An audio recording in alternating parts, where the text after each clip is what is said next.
Hello students, I Dipendra welcome you all to Magnet Brains. Circles आपका fourth chapter coordinate geometry का, जो आपको IIT JEE Mains और advance की तैयारी करवा रहे हैं हम सिंगेज बुक के थ्रू, आज शुरू हो रहा है। आज एक और नई चीज़ हम पढ़ना शुरू करेंगे और नई चीज़ें एक्सटेंड करेंगे वो सारी चीज़ों के साथ जो अभी तक आप पढ़ते हुए आए हैं।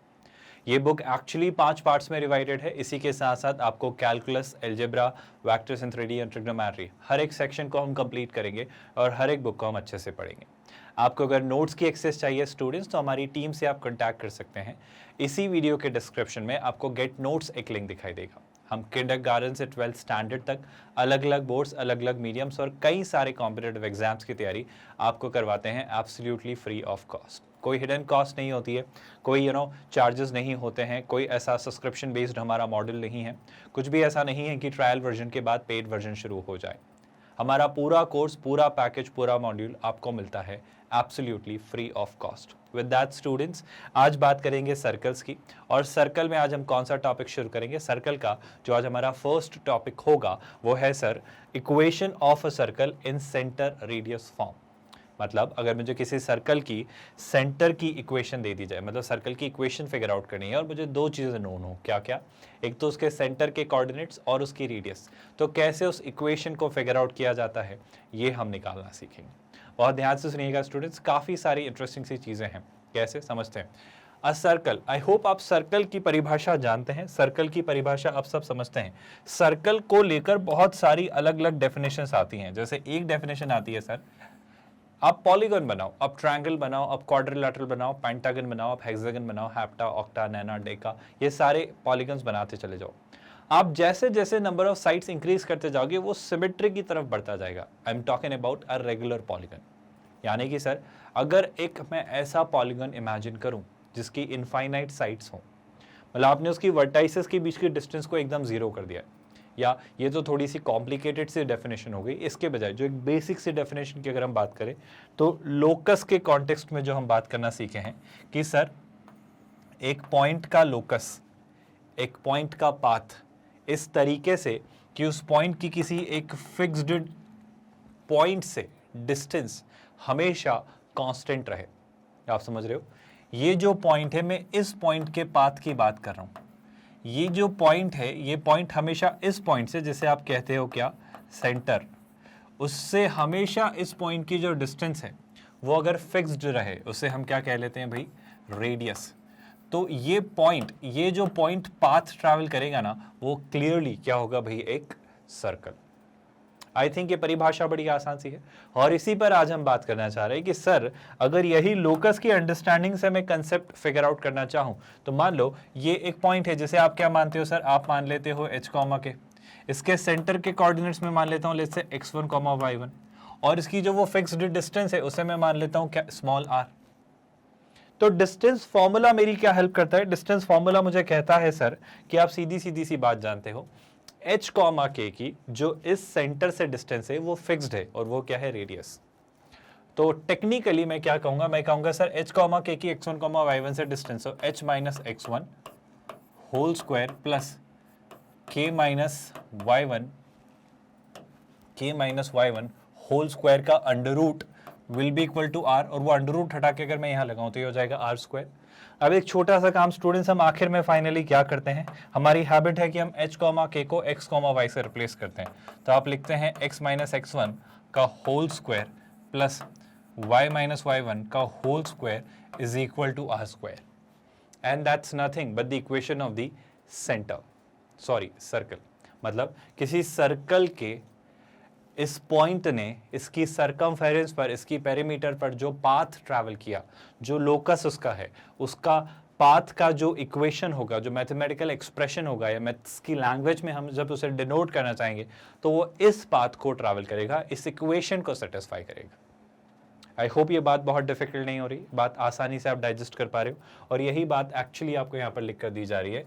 A circle is the locus of a point which moves in a plane such that its distance from a fixed point in that same plane is always constant. From a fixed point मतलब ये क्या हो जाएगा sir? उसका centre is constant, मतलब ये वो जो डिस्टेंस है वो क्या हो जाएगी सर? उसकी रेडियस। यही बात हम करना चाह रहे हैं। देखो कह रहा है फिक्स्ड पॉइंट को आप क्या कहते हो, सेंटर, और जो कांस्टेंट डिस्टेंस है उसे आप कहते हो radius of the circle. I think बहुत डिफिकल्ट कंसेप्ट नहीं है ये, बहुत बहुत अजीब सा कंसेप्ट नहीं है, और ये बेसिक सी बातें हैं जो मेरे ख्याल से आप बहुत आसानी से डाइजेस्ट कर पा रहे हो। और यही बातें सारी यहाँ पर लिखी गई हैं कि उस x, y की x1 y1 से जो डिस्टेंस होगी वो क्या हो जाएगी सर, वो हो जाएगी ऑफ कोर्स आपकी क्या, लोकस या आपके सर्कल की इक्वेशन। सर मैं आपसे एक छोटी सी बात पूछना चाह रहा हूँ, थोड़ी देर के लिए मान लेते हैं कि सर्कल का सेंटर लेट्स से ओरिजिन पर है, इस सर्कल का सेंटर लेट्स से ओरिजिन पर है, और इस सर्कल की रेडियस है लेट्स से r। तो यहाँ पर जो पॉइंट होगा वो क्या होगा, ऑफ कोर्स h कॉमा के, उसे हम मान लेते हैं x कॉमा y। तो अब अगर मैं इसकी इक्वेशन निकालना चाहूँ तो क्या आएगी, आप खुद सोचिए, x माइनस 0 का होल स्क्वायर यानी क्या, x square, plus y minus 0 का होल स्क्वायर यानी क्या, y square, is equal to r, लेकिन वन रूट उधर जाएगा तो क्या हो जाएगा, r स्क्वायर। तो ये भी एक सर्कल की इक्वेशन है, लेकिन ये उस खास सर्कल की इक्वेशन है जिसका centre is situated at the origin. I think ये बात आपको समझ आ रही है। मतलब अगर किसी सर्कल का सेंटर ओरिजिन पर हो तो उस सर्कल की equation becomes this. Of course it is given कि उसकी रेडियस क्या है, r। कोई डाउट स्टूडेंट्स, कोई परेशानी, यहां तक चीजें समझ आ रही हैं क्या? और यही बात यहां पर लिखकर आपको कहने की कोशिश की गई है कि अगर आपके x1 y1 क्या बन जाए, ओरिजिन, तो उस केस में आपके सर्कल की इक्वेशन हो जाने वाली है x square plus y square is equal to 0। Circles having same centre but different radii are called concentric circles. मतलब अगर कोई दो सर्कल हैं बट कोइंसिडेंटली उनकी जो सेंटर है वो सेम है, तो इन दोनों सर्कल्स को जैसे C1 और C2 से मैं डिनोट करूं, तो ये दोनों सर्कल C1 और C2 मेरे लिए क्या होंगे, कोसेंट्रिक सर्कल्स। ये लिंगो याद रखिएगा स्टूडेंट्स, अगर कभी भी मैं मेंशन करता हूं कि देखो ये कोसेंट्रिक सर्कल्स हैं, तो आपको रिकॉल होना चाहिए, आपको रिकलेक्ट होना चाहिए कि मैं एक या दो ऐसे या दो से ज़्यादा भी अगर कोसेंट्रिक सर्कल हुए तो मैं उन सर्कल्स की बात कर रहा हूँ जिन सब का सेंटर सेम है। और क्या सर, और सुनिएगा, Here the common center of two circles is अगर x1, y1 और अगर उनकी रेडियस है r1 एंड r2, है ना। अगर आपके पास एक सर्कल है, बेसिकली दो सर्कल्स हैं जो कोसेंट्रिक सर्कल्स हैं, उनकी अगर सेंटर के कोऑर्डिनेट्स x1, y1 बट उनकी इंडिविजुअली जो रेडियस है वो है r1 और r2, तो क्लियरली मैं जानता हूं सर दोनों की इंडिविजुअल इक्वेशंस में लिख सकता हूं। मेरा आपसे ये कहना है कि जब आप इन इक्वेशंस को एक्सपांड करोगे, जब आप लिखोगे x square plus x1 square minus 2x x1, y square plus y1 square minus 2y y1 is equal to r square, और इसी तरीके से जब आप इससे एक्सपांड करोगे तो आपको ये मिलेगा, ध्यान से सुनिएगा, that equations of concentric circles differ by a constant only. That's a very important remark which you all must have noticed. What I am trying to make you understand is, अब बात समझो, ये पार्ट और ये part तो exact same है ना, अगर ये कोसेंट्रिक सर्कल है तो so the only part which is getting changed, which is making a difference here, is this part which is nothing but a constant value. What I am trying to make you understand इस बात को समझिएगा, बहुत crucial statement है। जैसे अगर एक circle है जिसके सेंटर के कोऑर्डिनेट्स है 2, 3 और उसकी रेडियस है लेट्स से 2। सिमिलरली एक और सर्कल है जिसके सेंटर के कोऑर्डिनेट्स है 2, 3 बट उसकी रेडियस है लेट्स से 1। ये आपका है सर्कल 1 और ये आपका है सर्कल 2। मुझे आप बता सकते हो क्या कि सर्कल 1 की इक्वेशन क्या बनेगी? सर सोच सकते हैं, सर्कल 1 की जो इक्वेशन बनेगी आप बोलोगे x माइनस 2 का होल स्क्वायर, आई होप आपको ये बात समझ आ रही है, plus of course x minus 3 का whole square is equal to what, is equal to 2 square which is 4। Similarly यहाँ पर अगर मैं इस सर्कल 2 की इक्वेशन लिखना चाहूँ तो मैं लिखूंगा x माइनस 2 का स्क्वायर, मैंने ये x क्यों लिखा, I am really sorry, it should have been y, है ना। यहाँ पर मैं क्या लिखूंगा, y माइनस 3 का whole square is equal to 1 का square, that's 1। Now mind you everyone, when you are wishing to simplify, आपको रियलाइज क्यों नहीं हो रहा है ये जो भी देगा ये वाला पार्ट ये एग्जैक्ट आइडेंटिकल होगा, सेम होगा। क्या आप ये बात इमेजिन या विजुलाइज कर पा रहे हो? इसे ध्यान से देखो, ये क्या बनेगा सर, ये बनेगा x स्क्वायर, है ना, प्लस ऑफ कोर्स क्या 4 और माइनस क्या 4x। ये क्या बनेगा सर, ये बनेगा y square plus of course क्या 9, है ना, और minus 6x is equal to 1। मेरा आपसे बस ये कहना है, अगर आप इसे सिंप्लीफाई करें तो ध्यान से देखिए स्टूडेंट्स, आपको क्या मिलेगा, आपको जो मिलेगी इक्वेशन वो होगी x square plus y square. फिर सुनिएगा, माइनस 4x माइनस 6x, फिर क्या मिलेगा students, minus 4x minus 6x, फिर क्या मिलेगा सर, 9 प्लस 4 कितना 13, और 13 में से 1 सब्ट्रैक्ट किया, 13 में से 1 सब्ट्रैक्ट किया तो जल्दी बताओ स्टूडेंट्स कितना हो जाएगा? मैं सही कर रहा हूँ क्या? मैंने ये वाली इक्वेशन अभी लिख ली है ना, C2 वाली मैंने 1 लिख लिया है, मैं इसे 4 लिख देता हूँ, पहले मैं C1 लिख ले रहा हूँ, कोई दिक्कत तो नहीं है। फिर से रिपीट करता हूँ, 4 से 4 कैंसिल, तो ये बचा कितना 9, तो यहाँ पर आ जाएगा कितना +9 इज इक्वल टू 0। ये आपके सर्कल 1 की इक्वेशन है। सर्कल 2 की इक्वेशन भी आप सिंप्लीफाई कर लीजिए, मैं डायरेक्ट लिख दे रहा हूँ x² + y² -4x -6x। अब ध्यान से सुना, सर्कल 2 में जो आएगा यहाँ पर भी 4 और 9 ऐसे कैसे रहेंगे, बट उस तरफ क्या रहेगा 1, आप समझ पा रहे हो, और 1 जब इधर आएगा तो कितना हो जाएगा सर, ये हो जाएगा 12। आप प्लीज इस बात को ध्यान से देखिए, दोनों चीजों को नोटिस करिए और ऑब्जर्व करिए, ये दोनों ही इक्वेशंस आइडेंटिकल हैं, एक्सेप्ट क्या, बस इन दोनों में क्या चेंज है सर, इनकी ये जो कांस्टेंट वैल्यू है, क्योंकि क्लियरली इनके सेंटर सेम है ना, बस डिफरेंस इसका है रेडियस का। तो concentric circle will always remain same, उनकी इक्वेशंस वैसी रहेंगी। सर एक बात बताओ, हमने एक चैप्टर पढ़ा था पेयर ऑफ स्ट्रेट लाइंस, क्या वहां की कोई लर्निंग यहां पर काम आ रही है?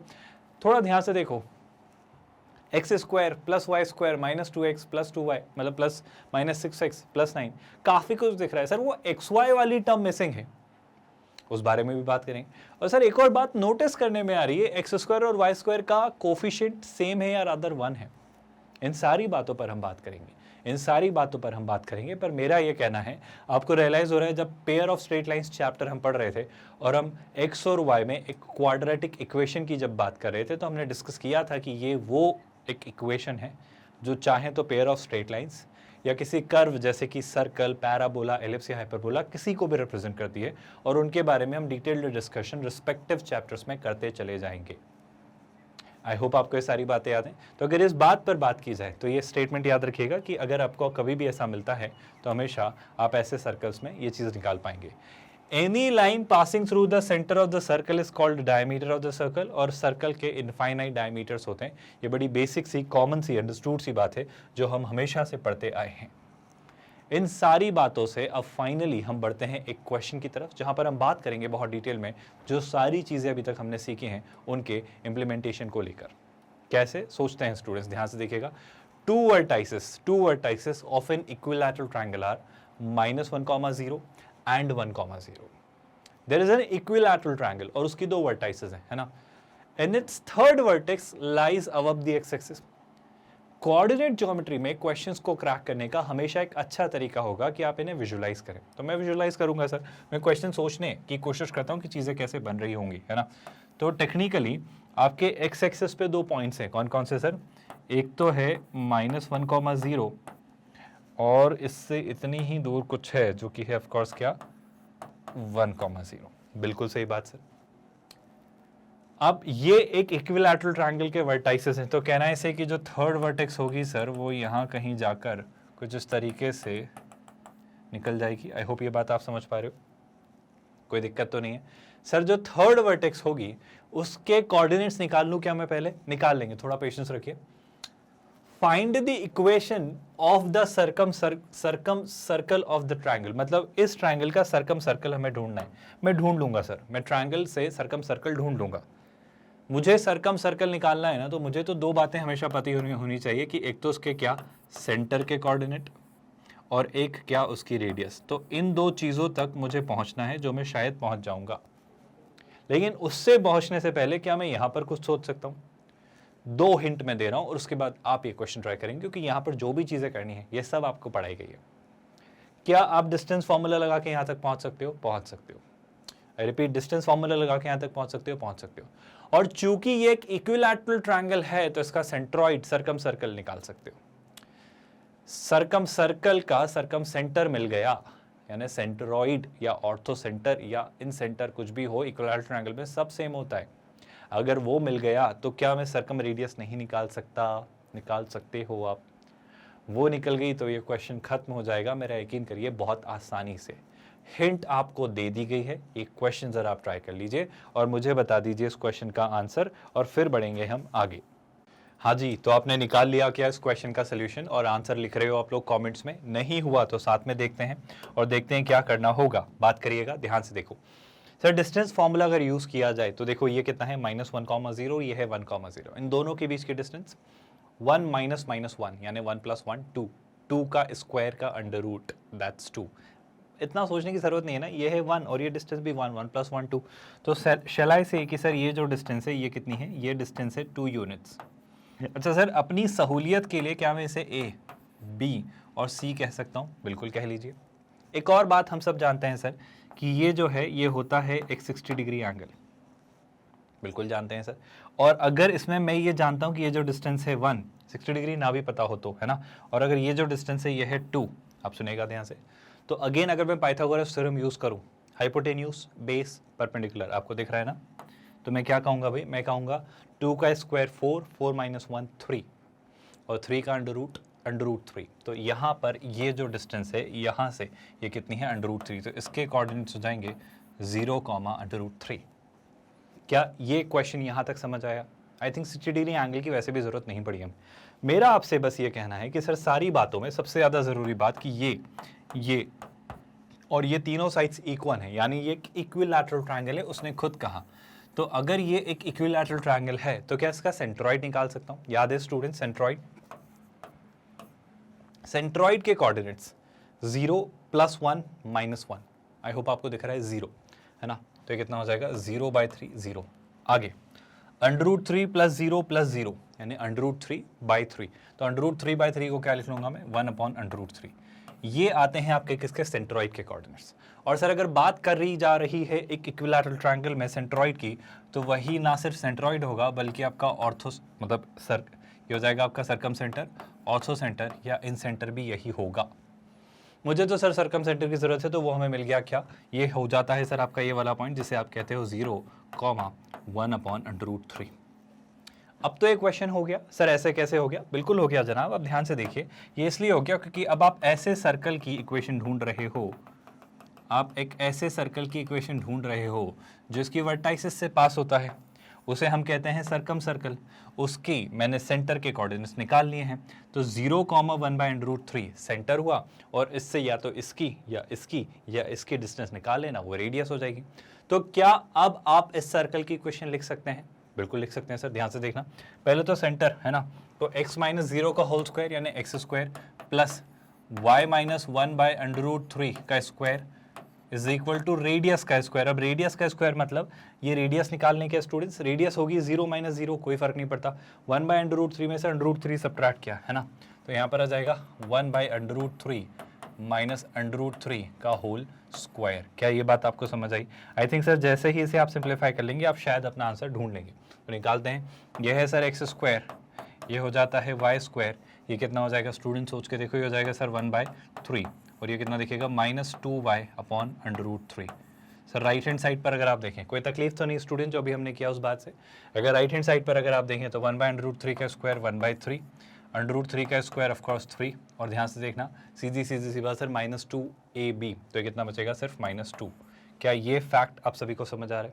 सर थोड़ा अगर सिंप्लीफिकेशन करने की कोशिश की जाए तो एक काम करते हैं, बहुत ध्यान से सुनिएगा, यहाँ पे तो 3 - 2 कितना बच रहा है 1, तो क्या मैं इसे सीधे 1 लिख दूँ? लिख दो सर, है ना। अब मैं काम करता हूँ, LHS और RHS दोनों को 3 से मल्टीप्लाई करता हूँ। वैसे तो करने से कोई खासा फायदा नहीं होगा, आप ऐसे ही रख लो। एक छोटा सा काम और आप देख पा रहे होंगे कि सर ये 1/3 से ये 1/3 हट जा रहा है, तो ज़्यादा चीज़ें मत करो सर एडजस्ट, ये आपका सोल्यूशन है। क्या आप ये जो 2y/√3 है, 2y/√3 है, उसे यहाँ लिख दो, ये हो जाएगा -2y/√3, और 1 को यहाँ ले आइए तो ये हो जाएगा -1 is equal to of course 0, और यही होगा आपका सोल्यूशन। सर √3 से मल्टीप्लाई करके लिख दूँ क्या? क्यों लिखना है? मतलब कोशिश करो कि x² और y² का कोफिशिएंट 1 हो, इससे बहुत हेल्प मिलेगी आपको। ऐसी कैसी हेल्प सर?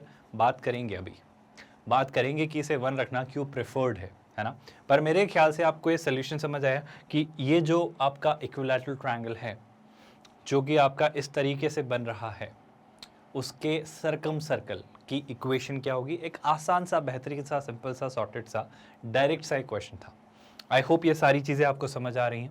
इसी के साथ साथ अब बढ़ते हैं हमारे आज के नेक्स्ट क्वेश्चन की तरफ। क्या लिखा हुआ है समझिएगा ध्यान से स्टूडेंट्स। फाइंड द लोकस, तो लोकस निकालना है सर किसका? मिड पॉइंट का। किसके मिड पॉइंट का? कॉर्ड्स ऑफ द सर्कल, इस सर्कल की कॉर्ड्स के मिड पॉइंट का लोकस। कब सर? जब वो जो कॉर्ड है, वो कॉर्ड एक राइट एंगल सबटेंड करती है C,0 पर। सर सारी बातें बहुत अजीब अजीब सी लग रही है मुझे, तो सबसे पहले ये देख के कुछ जो पढ़ के समझ आ जाए उस बात को यूज़ कर लो, फिर कहीं कहीं पहुंच जाओगे। तो मैं यहाँ से कहानी शुरू करता हूँ। X square plus y square is equal to a square. कुछ हेल्प मिल रही है क्या सर? याद करिए हमने पढ़ा था ये एक सेंटर, इसका जो सेंटर है ओरिजिन पर लाई करने वाले एक सर्कल की इक्वेशन है जिसकी रेडियस है ए। बहुत बढ़िया सर, ये तो अच्छी बात है। तो अगर हम इसी से शुरुआत करें तो पहले तो मैं इसे प्लॉट करता हूँ, सुनिएगा ध्यान से। ये आपका वाई एक्सिस, ये आपका एक्स एक्सिस है ना। एक circle which is centred at origin some look will or might look somewhat like this. Sir हम ये बात जानते हैं कि सर्कल के सेंटर के कोऑर्डिनेट हैं 0,0। अब सुनिएगा काम की बात है ना। अब मैं मान लेता हूँ सर इस सर्कल पे लेट्स से ये वो कॉर्ड है, इस सर्कल पे लेट्स से ये वो कॉर्ड है ना। अगर आपको लगता है कि सर कॉर्ड तो सर्कल के अंदर ही होती है, बाहर नहीं जाती है, तो ये वो कॉर्ड है। वो ये कह रहा है कि ये जो c,0 है, c,0 कहीं भी हो सकता है, पर मुझे इतना तो पता है वो कहाँ होगा, एक्स एक्सिस पर। तो मैं मान लेता हूँ यहाँ कहीं है आपका c,0। तो जो c,0 पर ये एंगल सबटेंड कर रही है ना, जो c,0 पर ये एंगल सबटेंड कर रही है ना, वो एक 90 डिग्री एंगल है। आपको ये बातें समझ आ रही हैं स्टूडेंट्स? क्या ये बातें बहुत अच्छे से आपको समझ आ रही हैं? अब अगर मैं सीधे काम की बात कर रहा हूँ, वो आपसे क्या पूछ रहा है? वो ये जो कॉर्ड है ना स्टूडेंट्स, इस कॉर्ड का मिड पॉइंट आपसे पूछ रहा है। अच्छा सर ठीक है, हम निकालेंगे। और सारी बातों से सबसे ज़्यादा ज़रूरी बात सर, अगर मैं थोड़ी चीज़ें ढूंढना चाहूँ तो कुछ कुछ चीज़ें तो आपको पता चल रही हैं। एक बात सोच के बताओ स्टूडेंट, जब आपसे कोई कहे कि एक ऐसी कॉर्ड है, मतलब इस सर्कल को भूल जाओ अभी मैं कह रहा हूँ एक ऐसी कॉर्ड है जो कि कहीं पर किसी पॉइंट पर 90 डिग्री एंगल सबटेंड कर रही है, तो कैन आई से कि सर थोड़ा सा कुछ तो याद आ रहा है हमें। क्या याद आ रहा है सर? मुझे एक बहुत ज़रूरी बात ये याद आ रही है सर कि इस लाइन का, अच्छा सारी बातें छोड़ो, मैं इसको एक अलग तरीके से बताता हूँ ताकि आप इसे इस तरीके से हमेशा याद रखें। अगर कभी भी किसी राइट एंगल ट्राइंगल में आप देखोगे तो जो हाइपोटेन्यूज का मिड पॉइंट होता है ना, जो हाइपोटेन्यूज का मिड पॉइंट होता है वो सारी वर्टेक्स है इससे और इससे इक्वल डिस्टेंस पर होता है for any right angle triangle. Will you all remember that? I repeat my statement, if this is a, this is b and this is c, और ये जो पॉइंट है ये है ओ, तो आप हमेशा याद रखिएगा ओ ए, ओ बी और ओ सी हमेशा इक्वल होते हैं। But for what?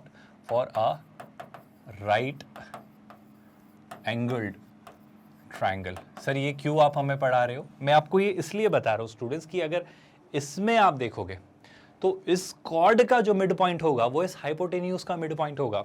इस कॉर्ड का जो मिड पॉइंट होगा लेट्स से वो ये है, तो वो इस हाइपोटेन्यूज का मिड पॉइंट होगा, और उसकी किस से सुनना, उस पॉइंट की इससे और इससे डिस्टेंस सेम होगी। और मुझे चूंकि इसका लोकस निकालना है तो इस मिड पॉइंट को क्या मैं थोड़ी देर के लिए h, k से डिनोट कर सकता हूँ।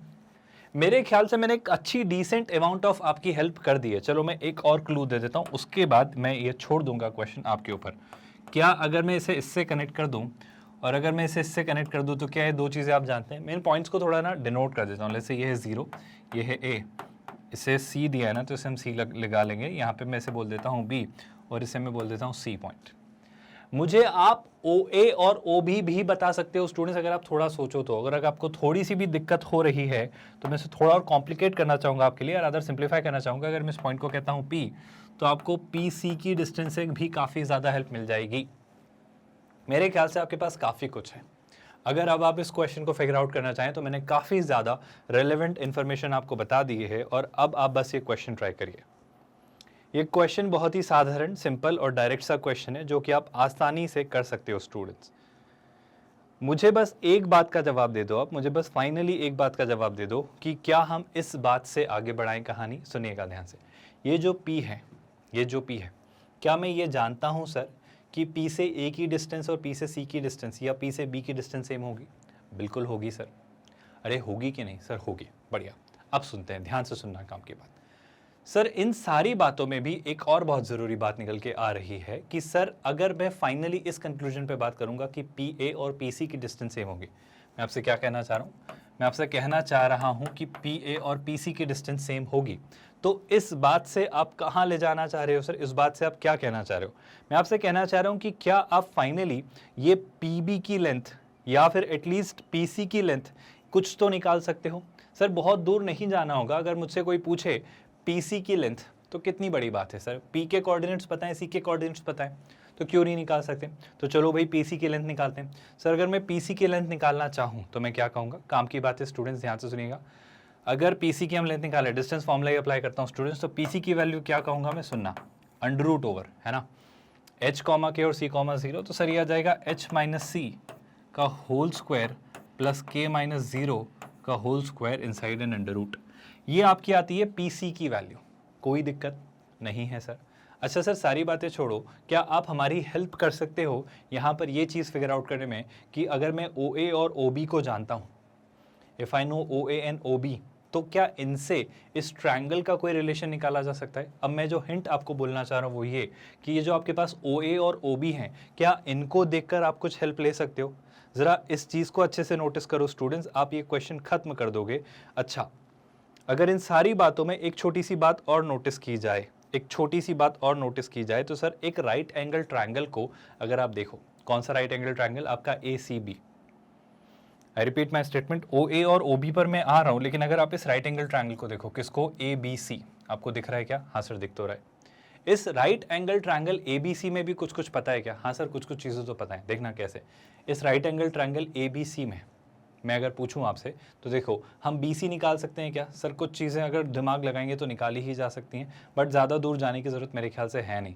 क्या मैं इस ए सी की लेंथ निकाल सकता हूँ? वो भी निकाल सकता हूँ, पर वहाँ तक अभी आपको जाने की ज़रूरत है नहीं।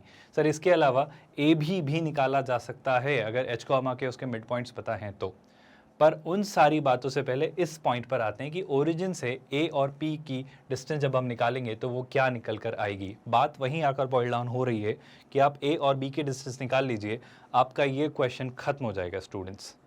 एक और हिंट मेरे दिमाग में जो आ रही है जिससे शायद बात बन जाए, आपको मैं याद दिलाता हूँ स्टूडेंट्स, ये प्रॉपर्टी हमने कभी ना कभी पढ़ी है कि सर अगर कोई सर्कल है, जैसे देयर इज अ सर्कल, और सर्कल के पास कोई भी कॉर्ड है और सर्कल का जैसे सेंटर है, तो अगर सर्कल के सेंटर से कॉर्ड पर परपेंडिकुलर ड्रॉप करें तो उस कॉर्ड को बाइसेक्ट करती है।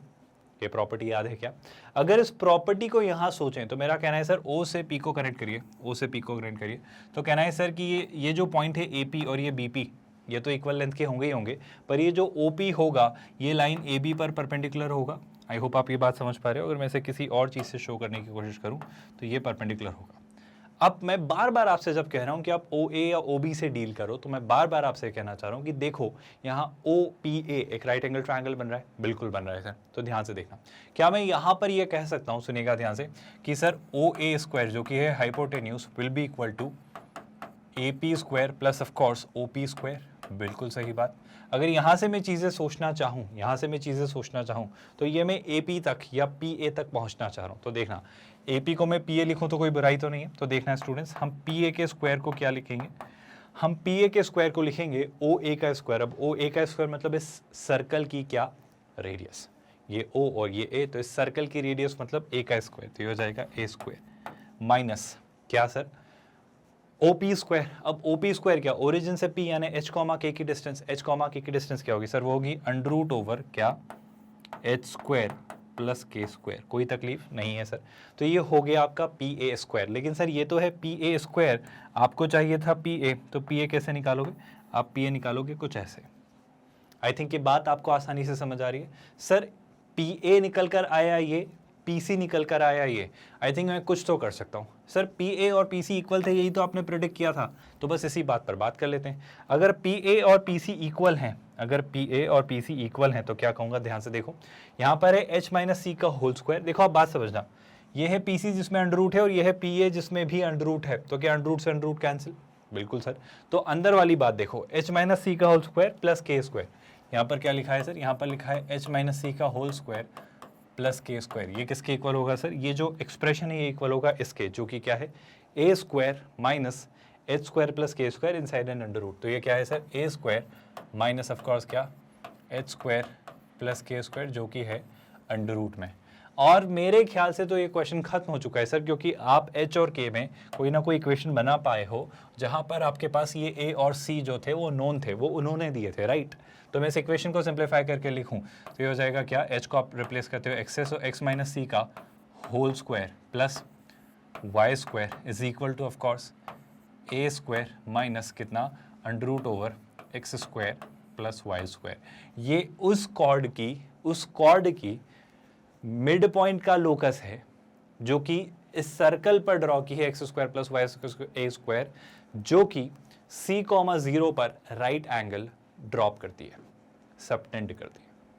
क्या कहीं से कहीं तक भी इस क्वेश्चन में कोई डाउट? आई थिंक क्वेश्चन आसान था, बस आपको यहाँ पर चीज़ें थोड़ी ठीक से विजुलाइज कर लेनी थी।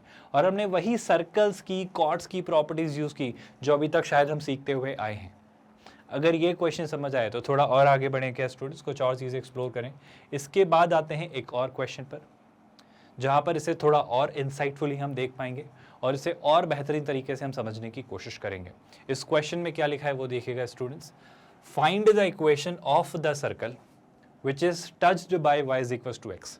हो सकता है शायद मैं इसे आपको एज होमवर्क क्वेश्चन दूं, क्योंकि मैं ऑलमोस्ट हर वो चीज़ जो ज़रूरी है बता दूंगा, पर मैं चाहूंगा कि ये क्वेश्चन आप खुद से ट्राई करें। फिर आगे क्या लिख रहा है देखिएगा, हैज़ इट्स सेंटर। हो सकता है मतलब शायद वो करवाते करवाते मैं करवा भी दूं, पर शायद मैं रोक लूं और कह दूं कि नहीं इसके बाद आप कर लेना, क्योंकि इतना बता दिया है कि ये क्वेश्चन अब आप कर सकते हो। फिर भी हम कोशिश करते हैं, देखते हैं चीज़ें क्या है। Has its centre on the positive direction of the x axis. Centre है positive direction of x axis पर, ठीक है। And cuts off a chord of length 2 units along this line. अब सारी बातें सुनना स्टूडेंट, सारी बातें सुनना। आपसे बात समझने की मैं कोशिश ये करना चाह रहा हूँ कि देखो, ये आपका वाई एक्सिस रहा होगा, ये आपका एक्स एक्सिस रहा होगा, है ना। आपका एक्स एक्सिस जो है वो मैं थोड़ा यहाँ बना लेता हूँ। Sir y is equal to x, x एक स्ट्रेट लाइन है, तो y is equal to x जो स्ट्रेट लाइन है वो मैं बना देता हूँ, ये कुछ ऐसी जाती है, तो ये है आपकी y is equal to x straight line, है ना। अब बात समझना, सर्कल का सेंटर अगर पॉजिटिव एक्स एक्सिस पर यानी यहाँ कहीं है, और अगर ये टच करती है तो सर्कल यहाँ यहाँ या यहाँ तो नहीं बनेगा, सर्कल यहीं कहीं बनेगा। तो सर एक ऐसा सर्कल बना लेते हैं, एक ऐसा सर्कल बना लेते हैं जो इस y is equal to x को कहीं ना कहीं टच कर रहा है। क्या किसी भी स्टूडेंट को इस बात से कोई परेशानी? मेरे ख्याल से तो नहीं होनी चाहिए। अब आपका क्या कहना है सर, इस सर्कल का कहीं ना कहीं सेंटर है, वो सेंटर जो है ना, वो सेंटर जो है, मैं इसे थोड़ा सा और अच्छे से बना देता हूँ क्योंकि मुझे ये सर्कल ना बहुत ज़्यादा सही दिख नहीं रहा है, रियली सॉरी। इस सर्कल को मैं यहाँ कहीं बना दूँ, चलेगा क्या? हाँ सर सही है ना। अब हम बात करते हैं किसकी, ये जो स्ट्रेट लाइन है आपकी, ये कौन सी है सर? ये है y is equal to x, है ना। ये जो आपकी सर्कल की ये जो स्ट्रेट लाइन यहाँ पर दिख रही है वो क्या है सर? वो है y is equal to x. मैं फिर से बना देता हूँ, ये है y is equal to x. बहुत बढ़िया। अब क्या सर, इस सर्कल का सेंटर जो है वो एक्स एक्सिस पर कहीं ना कहीं सिचुएटेड है, होगा, समझ लेंगे। अगर आपको कंफ्यूजन है तो मान लेते हैं क्या, लेट्स से a,0। कोई दिक्कत तो नहीं है सर? नहीं है। अब सुनना, काम की बात है स्टूडेंट्स। एक स्ट्रेट लाइन है x minus under root 3y is equal to 0। अच्छा से मैं थोड़ा और लिखूँ ना तो समझना बात को। मैं ऐसा लिख सकता हूँ क्या, under root 3y is equal to x, या फिर y is equal to 1 by under root 3 times x। देखो y is equal to mx, ये क्लियरली ओरिजिन से पास होने वाली स्ट्रेट लाइन है, ये ओरिजिन से पास होने वाली स्ट्रेट लाइन है। और 1 बाई अंडर रूट 3 है 30 डिग्री, ये 45 डिग्री है, याद आ रहा है ना। तो 30 डिग्री मतलब एक ऐसी लाइन जा रही होगी, एक ऐसी लाइन जा रही होगी, और ये क्या हुई आपकी कॉर्ड, जो कि कौन सी लाइन है? यही x minus under root 3y is equal to of course 0। किसी भी स्टूडेंट को यहाँ तक कोई डाउट है तो पूछो भाई, आई री एक्सप्लेन दिस पार्ट। अब क्या सर, अब सुनना ध्यान से, वो ये कह रहा है, सुनिएगा ध्यान से, the chord of length 2 units. तो ये जो कॉर्ड है ना सर, ये जो कॉर्ड है, ये यहाँ से यहाँ तक की ये जो कॉर्ड है, इसकी लेंथ है 2 यूनिट्स। सर एक बात बताओ, सारी बातें छोड़ो आप, अगर मैंने इस सर्कल के सेंटर से इस कॉर्ड पर परपेंडिकुलर ड्रॉप किया तो शैल आई से कि ये कॉर्ड बाइसेक्ट हो जाएगी? बिल्कुल हो जाएगी। एक और बात बताओ सर, अगर मैंने सर्कल के सेंटर से इस सर्कल की टेंजेंट पर परपेंडिकुलर ड्रॉप किया तो कहना है से वो रेडियस हो जाएगी?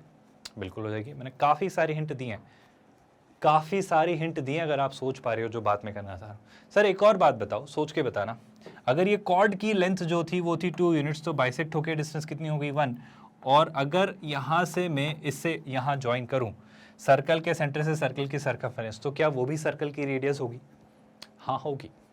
अगर आपको कन्फ्यूजन हो रहा है तो मैं इन कुछ पॉइंट्स को नाम दे देता हूँ, जैसे कि मैं इसे कह देता हूँ, लेट्स से सेंटर है ना, तो हम इसे कुछ भी कह देते हैं, लेट्स से मैं इसे कह देता हूँ, कुछ भी कह लो यार, ए कह लेते हैं, है ना। इसे मैं कहता हूँ लेट्स से बी, इसे मैं कहता हूँ लेट्स से सी, और इसे मैं कहता हूँ लेट्स से डी। कोई दिक्कत तो नहीं है सर? नहीं है। हिंट जो मैं देना चाह रहा हूँ, जो शायद आपका क्वेश्चन सॉल्व कर दे, रादर कर ही देगी, उससे क्या, ए बी जो है वो ए डी के इक्वल होगी? बिल्कुल होगी सर, क्योंकि ए बी जो है वो आपके सर्कल की रेडियस है, और ए डी जो है वो भी तो आपके सर्कल की रेडियस है। आप बात समझ पाए क्या? आई होप ये फिगर बहुत कॉम्प्लिकेटेड नहीं हो रहा है। हम जान पा रहे हैं सर कि सर्कल की जो रेडियस है, इस सर्कल की जो रेडियस है वो क्या है सर? आप कहोगे उसे या तो ए बी, या फिर आप उसे कहोगे भाई ए डी, कोई डाउट तो नहीं है सर? नहीं है। अब आते हैं काम की बात पर। काम की बात क्या है, सुनिएगा ध्यान से। सर एडी कैसे निकालोगे? अरे भाई एडी कैसे निकालेंगे? एडी कुछ नहीं है sir, x minus y is equal to 0 एक स्ट्रेट लाइन है जिस पर a कॉमा 0 से परपेंडिकुलर ड्रॉप किया गया है, तो वो परपेंडिकुलर लेंथ निकाल लेंगे। ये हमने स्ट्रेट लाइन में सीखा है, a कॉमा 0 से x minus y is equal to 0 पर परपेंडिकुलर लेंथ, ये क्या होगी? AD है ना। तो पहले तो मैं क्या निकालता हूँ? AD है ना, a कॉमा 0 से। अब सीधी सीधी सी बात है सर, a इंटू 1 माइनस 0 कुछ बच नहीं रहा है, अपॉन में क्या 1 प्लस 1 अंडर रूट में, तो ये हो जाएगा a बाई रूट 2। मैं डिस्टेंस फॉर्मूला लगा रहा हूँ, सुनना, a into 1 plus 0 into minus 1 plus 0, मतलब न्यूमरेटर में क्या बचा? a, डिनोमिनेटर में इसका कोफिशिएंट यानी 1, इसका कोफिशिएंट माइनस 1, 1 का स्क्वायर 1 माइनस 1 का square 1, 1 plus 1 2, 2 inside in under root. तो इसकी जो आपकी ये आएगी भाई क्या, इसकी जो रेडियस आएगी वो क्या होगी? a by root 2। और ये हमने क्लियरली एक पॉजिटिव वैल्यू मानी है, पॉजिटिव एक्स एक्सिस पर है ना, तो एक क्लियरली हमने यहाँ को एक पॉजिटिव वैल्यू मानी, तो a बाई रूट 2 भी जो रेडियस है वो डिस्टेंस पॉजिटिव ही आएगी। तो सर इसकी रेडियस आ रही है a बाई रूट 2 AD वाली अप्रोच से, वो कितनी आ रही है? a by root 2। ठीक है सर, AD को आपने कहा किसके इक्वल? AD को आपने कहा AB के इक्वल। सर आप AD को कहते हो किसके इक्वल? मैं कहता हूँ AD जो है सर वो AB के इक्वल होगा। अब AB क्या है? AB समझ लेते हैं सर। कहना है से कि सर ABC एक राइट एंगल ट्रायंगल है। हाँ है। उसमें मुझे BC पता है, बिल्कुल पता है। क्या AC पता कर सकता हूँ? कर सकता हूँ क्या? देखो भाई, a कॉमा 0 से इस स्ट्रेट लाइन पर ड्रॉप की हुई परपेंडिकुलर की लेंथ निकाल सकता हूं सर। तो मैं भी निकालने जा रहा हूं AC, घबराना मत। हम क्या निकालने वाले हैं स्टूडेंट्स? हम निकालने वाले हैं अभी फिलहाल तो AC। तो AC क्या होगा देखना, a इंटू 1 यानी कितना? a, फिर वही बात 0 into this does not make any sense, बाकी सब चीज़ें 0। और मॉड a लिखने से अच्छा है सर a ही लिख दो, क्योंकि कोई फर्क नहीं पड़ता, क्योंकि a पॉजिटिव वैल्यू है, पॉजिटिव एक्स एक्सिस पर a एक पॉजिटिव वैल्यू हमने मानी है। और क्या, और मेरा आपसे ये कहना है, काम की बात है सुनिएगा, कि सर डिनोमिनेटर में जो आएगा वो होगा 1 का स्क्वायर और अंडर रूट 3 का स्क्वायर, तो 3 प्लस 1 4, 4 का अंडर रूट 2, तो ये आ जाएगा a बाई 2। तो AC की वैल्यू आती है a बाई 2, AC की वैल्यू आती है a बाई 2, इसकी वैल्यू है 1, इन दोनों के स्क्वायर्स का सम कर देंगे तो क्या AB का स्क्वायर आ जाएगा? आ जाएगा सर। तो ये कितना है? a बाई 2, तो a बाई 2 का स्क्वायर यानी a square by 4 plus of course कितना? BC का स्क्वायर। आई होप आप समझ पा रहे हो। तो BC का स्क्वायर कितना? 1 का स्क्वायर। और अगर मैं इसका अंडर रूट ले लूँ, अगर मैं इसका अंडर रूट ले लूँ तो साहब आपको क्या मिल जाएगा? तो सर हमको क्लियरली जो वैल्यू मिलेगी वो होगी आपकी AB यानी इसकी रेडियस। बहुत तकलीफ दह तो नहीं हो रही हैं सारी बातें? क्या आपको आसानी से पूरा सिंप्लीफिकेशन समझ आ रहा है? आई थिंक क्वेश्चन आसान है, बस चीज़ें ठीक से विजुलाइज कर ली जाएँ तो टफ नहीं है। सर मैं इसको a के लिए सॉल्व करने में इंटरेस्टेड हूँ, पर स्क्वायर कर दे तो अच्छा रहेगा। बिल्कुल कर दो। तो ये हो जाएगा a स्क्वायर बाई 2, यहाँ पर हो जाएगा a स्क्वायर बाई 4 और ये हो जाएगा प्लस 1। a स्क्वायर बाई 4 को यहाँ लेकर आए, a स्क्वायर बाई 4 को यहाँ लेकर आए, तो आई थिंक चीज़ें कुछ ऐसी हो जाएंगी। बिल्कुल हो जाएंगी सर। a स्क्वायर कॉमन ले लो, 1/2 में से 1/4 सब्ट्रैक्ट किया तो 1/4 मिलेगा। क्या आप ये बात समझ पा रहे हो? नहीं समझ पा रहे हो तो ऐसे सोच लो, ध्यान से देखो स्टूडेंट्स। ये है 1/2 यानी हाफ, ये है 1/4 यानी 0.25, 0.50 में से 0.25 सब्ट्रैक्ट किया तो 0.25 यानी 1/4 बचेगा। तो ये बचेगा a square by 4, a square by 4 का 4 वहाँ शिफ्ट किया तो ये हो जाएगा 4 ऐसा। तो a की वैल्यू कितनी आएगी सर? a की वैल्यू आएगी प्लस माइनस 2। मैं प्लस 2 लूँगा या माइनस 2? सर क्लियर सी बात है, प्लस 2 लो ना, दिख रहा है आप सभी को। तो a की वैल्यू क्या लूँगा सर? मैं a की वैल्यू लूँगा प्लस 2, और जैसे ही मैं लेता हूँ a की वैल्यू प्लस 2, जैसे ही मैं लेता हूँ a की वैल्यू प्लस 2, हमसे क्या पूछा जा रहा था? Equation of the circle. Equation of the circle is going to be nothing, ये जो कोऑर्डिनेट है, ये जो कोऑर्डिनेट है सर, ये आए आपके 2,0, और सर्कल की रेडियस कितनी आई सर? सर या तो कह लो AD या AB, ये दोनों ही क्या थे सर? याद करो, या तो कह लो AD या AB, ये दोनों ही क्या थे? रेडियस। तो किसी में भी रिप्लेस कर दो आप, किसी में भी एक ही वैल्यू रिप्लेस कर दो। यहाँ भी करोगे तो भी बात वही बनेगी, यहाँ भी करोगे तो भी बात वही बनेगी। आप करके देख लीजिए। आप बात समझ पा रहे हैं स्टूडेंट्स? अगर आप बात समझ पा रहे हैं फाइनली तो करते हैं स्टूडेंट्स। देखो, अगर मैं a की वैल्यू 2 यहाँ सब्ट्रैक्ट रिप्लेस करता हूँ तो कितना आ जाएगा? 2/√2, जैसे मैं क्या लिख दूंगा फाइनली? √2। कोई दिक्कत तो नहीं, ये होगी इसकी रेडियस। यहाँ रखना है तो यहाँ रख के देख लो, बात वही आने वाली। यहाँ पे आप 2 रखोगे तो 2 का स्क्वायर 4, 4/4 1, 1 + 1 2, 2 का अंडर रूट रूट 2। समझ आया क्या? तो इस सर्कल की रेडियस कितनी होगी सर? सर इस सर्कल की रेडियस हो जाती है रूट 2। इस सर्कल की जो रेडियस निकल कर आती है वो होती है रूट 2। सर्कल के सेंटर के कोऑर्डिनेट और सर्कल की रेडियस से क्या इक्वेशन नहीं लिखी जा सकती सर? यही तो पढ़ रहे हैं आज हम, तो निकाल लो भाई। 2,0 रूट 2, 2,0 रूट 2 पर अगर हम बात करें तो x माइनस 2 का whole square plus y minus 0 का whole square is equals to under root 2 का square, that's 2। This is going to be your nothing but answer. कोई तकलीफ? क्या ये क्वेश्चन इसका कंप्लीट सोल्यूशन के साथ आपको समझ आया? अगर ये बात समझ आई तो वो रहने को नहीं रहा होमवर्क क्वेश्चन, वो बन गया आपका एक और सोल्यूशन। आई होप आपने तीनों क्वेश्चन से कई सारी इंसाइट सीखी, आपको सर्कल्स की काफ़ी सारी प्रॉपर्टीज़ रिकॉल हुई और आप कोऑर्डिनेट ज्योमेट्री को सर्कल के साथ कैसे इम्पार्ट करके हम चीज़ें सोचेंगे इमेजिन कर पाए। और यहाँ पर चीज़ें ऐसी ही होने वाली हैं स्टूडेंट्स, यहाँ पर बात ऐसी होंगी कि किसी पॉइंट से परपेंडिकुलर डिस्टेंस मतलब स्ट्रेट लाइन का कोई कंसेप्ट आ गया, वहाँ सर्कल भी है, सर्कल के सेंटर भी है, रेडियस भी है, पाइथागोरस थ्योरम भी लग रही है और बाइसेक्ट हो जा रही है कॉर्ड, उस पर परपेंडिकुलर ड्रॉप हो रहा है, मतलब ट्रायंगल या सर्कल की कई सारी दूसरी प्रॉपर्टीज जो हमने बेसिक ज्योमेट्री में पढ़ी हैं, हर एक चीज़ अप्लाई हो रही है। तो आपको बहुत सारी बारीकी में, बहुत सारी डेप्थ में, बहुत अच्छी वेट्स पर नॉलेज होना ज़रूरी है इस एग्ज़ाम को क्लियर करने के लिए। और वही एग्जैक्टली हम इस सिंगेज बुक के थ्रू आपकी IIT JEE मेंस और एडवांस की तैयारी करवा रहे हैं। मैथमेटिक्स सब्जेक्ट के लिए हम पढ़ रहे हैं स्टूडेंट्स, अभी फ़िलहाल हम कर रहे हैं कोऑर्डिनेट ज्योमेट्री, इसके बाद हम शिफ्ट होंगे कैलकुलस पर, फिर हम वेक्टर्स इन 3D, एल्जेब्रा और ट्रिग्नोमेट्री, हर एक बुक को बहुत डिटेल में करेंगे। हर चैप्टर आपको बहुत डिटेल में करवाया जाता है स्टूडेंट्स, उसकी थ्योरी, उसके इलस्ट्रेशन, उसके एग्जाम्पल्स और एक्सरसाइज, और उसके बाद ऑफ कोर्स JEE एडवांस में आए हुए प्रीवियस ईयर्स क्वेश्चंस उस चैप्टर से भी करवाए जाते हैं। मतलब यकीनन तौर पर ये कंप्लीट पैकेज है जो आपको एक अच्छी तैयारी करवाएगा, एक हर एक चैप्टर के हर एक कंसेप्ट की एक अच्छी अंडरस्टैंडिंग बिल्ड करवाने में हेल्प करेगा। और ये सब कुछ हम आपके लिए कर रहे हैं एब्सोल्युटली फ्री ऑफ कॉस्ट। कोई भी हिडन कॉस्ट नहीं है, कोई भी सब्सक्रिप्शन बेस्ड मॉडल आपको नहीं खरीदना है। ऐसा नहीं है कि कोई ट्रायल वर्जन है फिर पेड वर्जन लेना होगा, फीचर्स अनलॉक करने होंगे, बिल्कुल भी नहीं। हमारी ई बुक्स और PDFs के लिए भी आप हमारी टीम से कांटेक्ट कर सकते हैं। गेट नोट्स आपको एक लिंक दिखाई देगा डिस्क्रिप्शन में, जिस पर क्लिक करके आप उसको लेकर भी टीम से कम्युनिकेट कर सकते हैं। और क्या सर? और एक और बहुत ज़रूरी बात स्टूडेंट्स, अगर कोई डाउट हो, कोई न्यूमेरिकल में कोई प्रॉब्लम हो, स्क्रीनशॉट लीजिए, आस्क योर डाउट, एक लिंक आपको दिखाई देगा इन वीडियोस के डिस्क्रिप्शन में, वहाँ क्लिक करके उस पर फॉरवर्ड करिए, हम वो भी आपको रिजॉल्व करके देंगे। इस प्लेलिस्ट को भी सेव करके रख लीजिएगा स्टूडेंट्स, आप इसी वीडियो के डिस्क्रिप्शन में जाइएगा, आपको दिखाई देगा Cengage mathematics for IIT JEE mains and advance. उससे क्या होगा? उससे आप हमेशा सिंक में रहोगे, आपका बैकलॉग क्रिएट नहीं होगा, आपको हमेशा रहेगा कि कितने वीडियोस रिलीज़ हो रहे हैं, आप कैसे अपडेटेड रहें, आपने कुछ मिस तो नहीं कर दिया। हम डेली आपके लिए 2 लेक्चर्स रिलीज़ करते हैं स्टूडेंट्स, ताकि आपका हम टाइमली कोर्स कंप्लीट करवा दें। और क्या सर? और एक और बहुत ज़रूरी बात स्टूडेंट्स, हम किंडरगार्टन से 12th स्टैंडर्ड तक अलग अलग बोर्ड्स, अलग अलग मीडियम्स और कई सारे कॉम्पिटिटिव एग्जाम्स की तैयारी आपको करवाते हैं। और इसके साथ बहुत ज़रूरी बात स्टूडेंट्स, भूलिएगा मत कि ये सब कुछ है आपके लिए एब्सोल्युटली फ्री ऑफ कॉस्ट। इसीलिए हम चाहेंगे कि इन वीडियोस को आप ज़्यादा से ज़्यादा स्टूडेंट से शेयर करें, ताकि वो भी इस प्रोग्राम से बेनिफिट हों और इस प्रोग्राम से अवेल करके इस फीचर को फ्री ऑफ कॉस्ट मॉड्यूल से अपनी IIT JEE मेंस और एडवांस की मैथमेटिक्स सब्जेक्ट की तैयारी कर पाएँ। विद दैट स्टूडेंट्स, मिलते हैं नेक्स्ट लेक्चर में, जहां बात करेंगे सर्कल्स के बारे में और भी कई सारी नई चीज़ों की। तब तक के लिए ख्याल रखिए अपना। Thank you so much.